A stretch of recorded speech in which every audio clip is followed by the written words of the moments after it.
como se ha dicho, en el artículo lo que planteaba era la realidad, es decir, vamos a ver, ha habido unos excesos verbales por parte de la clase política en general, y te puedo citar el último, que fue, o el penúltimo, que fue ayer el presidente Macron, Francia, en una locución que dijo esta frase que traduzco literalmente: tras el retorno brutal de lo trágico en la historia.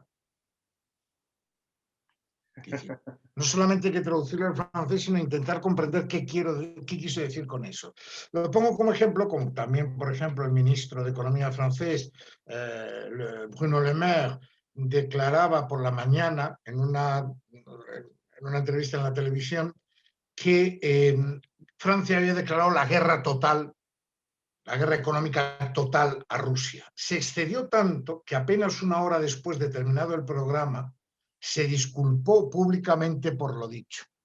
No son los únicos, hay que reconocer que desgraciadamente ha habido unos excesos verbales y ahí tenemos el caso desafortunado, muy desafortunado, del señor Borrell, que realmente se ha ido totalmente, ha perdido totalmente el control con las cosas que decía de declarar la guerra y tal. Vamos a puntualizar, no va a haber guerra.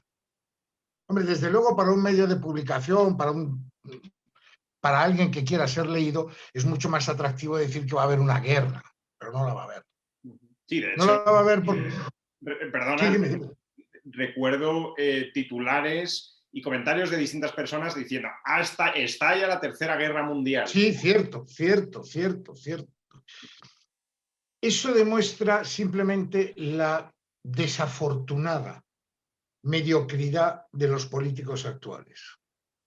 Un político es como un médico, si es bueno, debe calmar, debe tranquilizar, debe curar, no debe agravar la situación.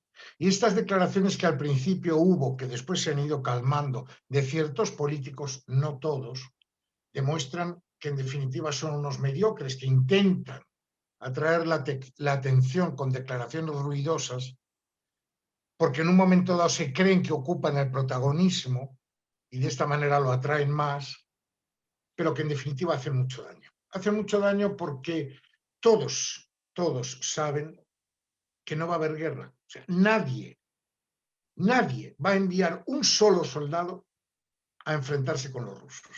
Nadie. Y esto lo dijo muy claramente el presidente Biden. No voy a enviar un solo soldado americano a la guerra en Ucrania. Es muy grave eso que se dice de las guerras. Hay una frivolidad, va a haber una guerra, la Tercera Guerra Mundial, la cuarta, la quinta, lo que sea. Es muy frívolo, es muy trágico y demuestra, como te digo, no solamente esa mediocridad a la que hacía referencia, sino la pobreza del pensamiento. Se pueden decir cosas muy interesantes. Se pueden hacer análisis muy válidos sin necesidad de recurrir a los excesos verbales. Cuando se recurre al exceso verbal es porque no se tiene otra cosa que decir. Y hay mucho que decir y creo que muy interesante.